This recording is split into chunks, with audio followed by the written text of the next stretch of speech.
अक्सर हम देखते हैं कि हमारे जो बॉसेस हैं वो माइक्रो मैनेजमेंट करते हैं। जो ओनर्स होते हैं अक्सर उन लोगों को पता नहीं होता कि नीचे क्या चल रहा है। कि यार जो पुराने लोग बैठे हैं वो नए को जगह नहीं देते। आपके जो जूनियर स्टाफ होता है उसको डिसोन करना शुरू कर देते हैं। It's a combination of both. दोनों तरफ से एफर्ट्स होती हैं। अक्सर यहाँ पे हमारे मैनेजर्स जो हैं वो गलती ये करते हैं कि दे मिसकम्युनिकेट थिंग्स। आप ही की कंपनी से टीम लीड्स उठ के पॉलिटिक्स कर रहे होते हैं। औज़ बिल्लाहि मिनश शैतानिर-रजीम, बिस्मिल्लाहिर्रहमानिर्रहीम, अल्लाहुम्मा सल्लि व सल्लिम अला सय्यिदिना मुहम्मदिन व आलिहि बिक़द्रि हुस्निहि व जमालिहि व नूरिहि व कमालिहि। अस्सलाम वालेकुम दोस्तों, हसन रज़ा आज एक दफ़ा फिर आपकी खिदमत में हाजिर है।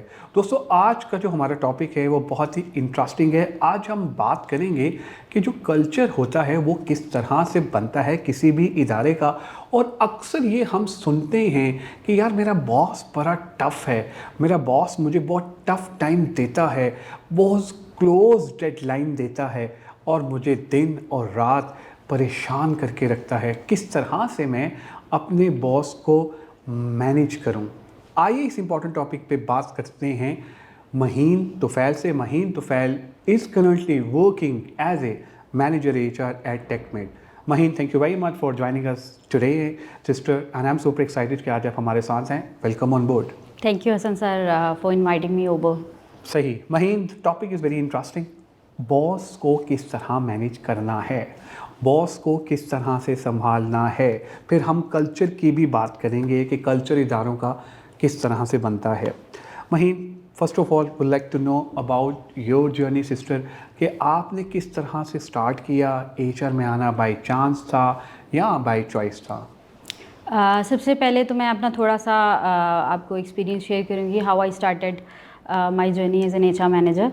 आई have a background of marketing actually.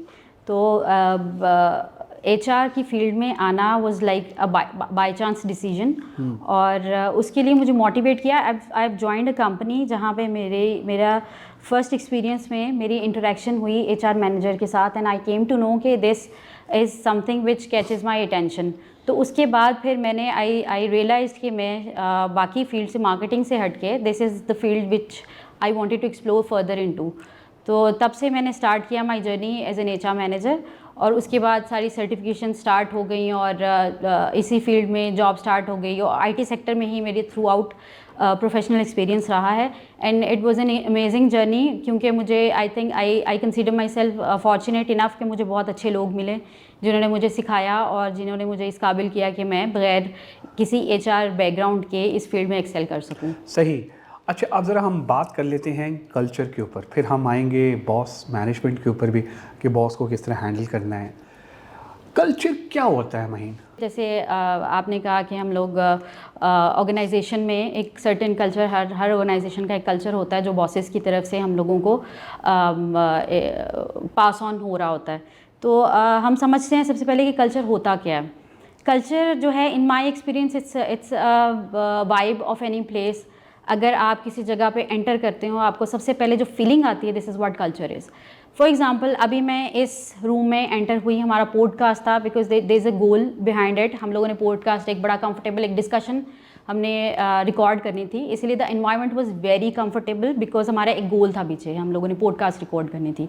तो हर ऑर्गेनाइजेशन का एक सर्टेन गोल होता है जिसको अचीव करने के लिए हम उसका कल्चर डिज़ाइन करते हैं। कल्चर एक्चुअली वाइब, किसी जगह की वाइब या फील है जो आप सबसे पहले फील करते हो, जो आप इंटरनलाइज करते हो एक जगह एंटर होके। तो यहाँ का, अगर मैं यहाँ का कल्चर की बात करूँ, इस एनवायरनमेंट का culture, it was very friendly and comfortable. तो this is what culture is.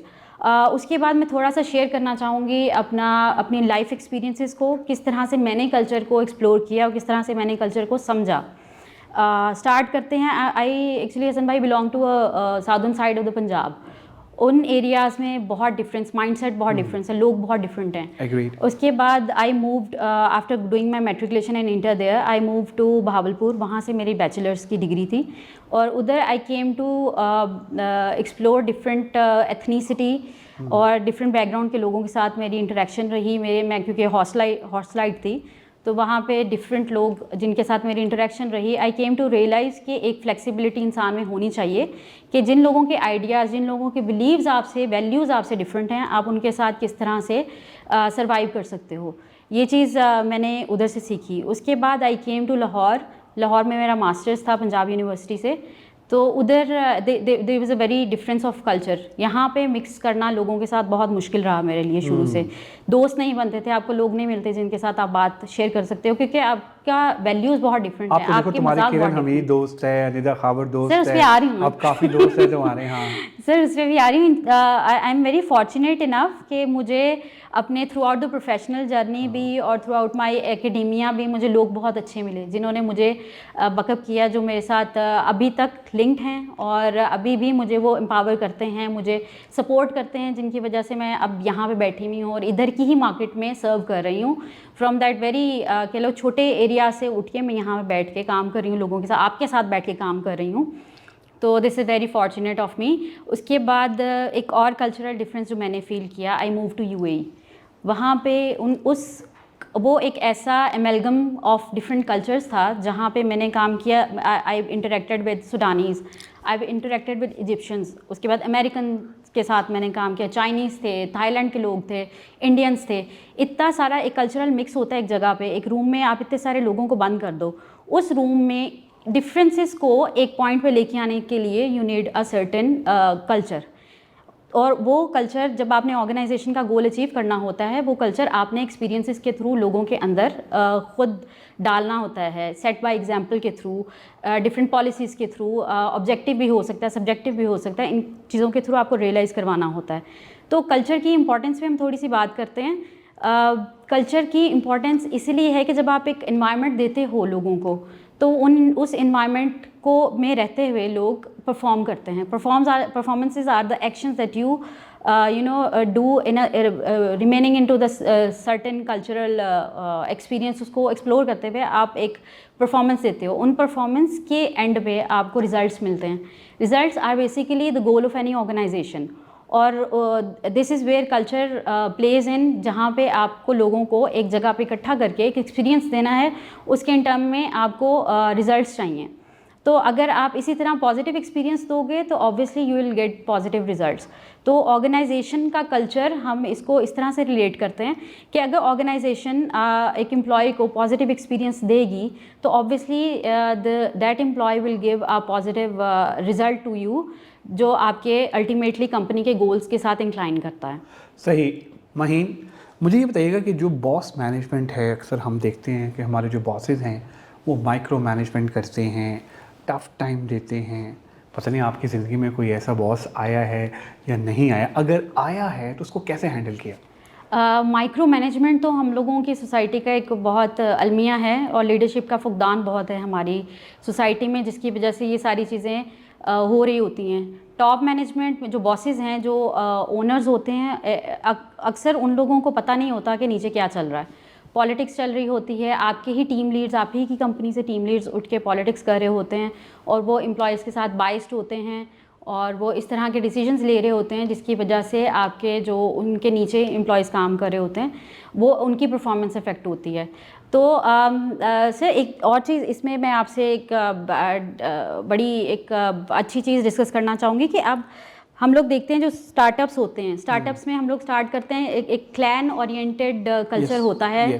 Clan oriented culture में आपको स्टार्ट में फीलिंग ये होती है this is a part of we are part of a big family, जो हम लोग आईटी सेक्टर्स में बहुत, ये नारा बहुत मशहूर है, हम सब कहते हैं कि हम सब बिग फैमिली है, हम हैं, we are big happy family. Agreed. तो एक्चुअली में होते हैं फैमिली वो।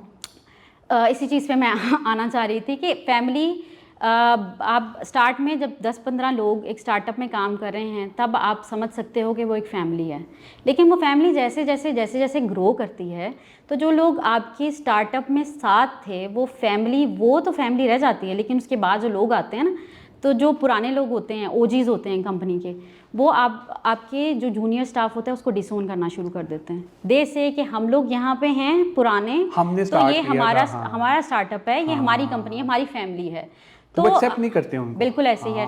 तो इसी तरह से हम देखें तो कल्चरल एक्सपीरियंस डिफरेंट हैं। अगर तो ये कैसे फिर हैंडल किया जाए इस सिचुएशन को? एग्रीड कि यार जो पुराने लोग बैठे हैं वो नए को जगह नहीं देते, तो क्या आप रेकमेंड करेंगे कल्चरल के पॉइंट ऑफ व्यू से? बहुत अच्छा पॉइंट आपने रेज़ किया। आई एम रियली ग्लैड कि हमने पहले कभी इसके ऊपर बात नहीं की। तो इसको फिर कैसे एड्रेस किया जाए? टॉप लेवल मैनेजमेंट इसके अंदर इन्वॉल्व हो, टाउन हॉल मीटिंग्स हो, क्या हो इसके अंदर? अच्छा, इस चीज़ का हसन भाई, हम लोगों को टॉप मैनेजमेंट की तरफ से ये चीज़ें आ रही होती हैं। हम लोग कोई भी कंपनी अकेली सीनियर्स के साथ या जूनियर के साथ सर्वाइव नहीं कर सकती। It's a combination of both. दोनों तरफ से एफर्ट्स होती हैं। तो सबसे पहले हम लोग जब सर्वेस करते हैं कल्चरल डिफरेंसेस के, और जो भी चल रहा होता है कंपनी में, जो भी इश्यूज चल रहे होते हैं सीनियर और जूनियर का, सर्वेस करते हैं। उन सर्वेस की बेसिस पे हम लोग जो सीनियर स्टाफ होता है उसको पहले कॉन्फिडेंस में लेते हैं। ये बहुत इंपॉर्टेंट है उनको कॉन्फिडेंस में लेना। हम लोग उनसे डिस्कशन करते हैं, कम्युनिकेट करते हैं, क्लियर कम्युनिकेट करते हैं। अक्सर यहाँ पे हमारे मैनेजर्स जो हैं वो गलती ये करते हैं कि दे मिस कम्युनिकेट थिंग्स। तो अगर हम लोग किसी पर्पस के लिए कोई नई पॉलिसीज़ लेके आ रहे हैं तो वो उस पॉलिसीज़ को कम्युनिकेट उस तरह से नहीं कर सकते, और परसेप्शन कुछ डिफरेंट हो जाती है। जो मैनेजमेंट का, जो टॉप मैनेजमेंट का डिसीजन होता है वो कुछ और किसी और तरीके से परसीव किया जा रहा होता है।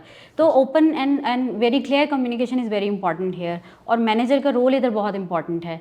तो उसके बाद जब आप उनको कॉन्फिडेंस में ले लेते हैं, उसके बाद आप इम्प्लीमेंटेशन की तरफ जाते हैं। आप कुछ पॉलिसीज़ इम्प्लीमेंट करते हैं, आप कुछ evaluation processes, fair evaluation processes implement करते हैं।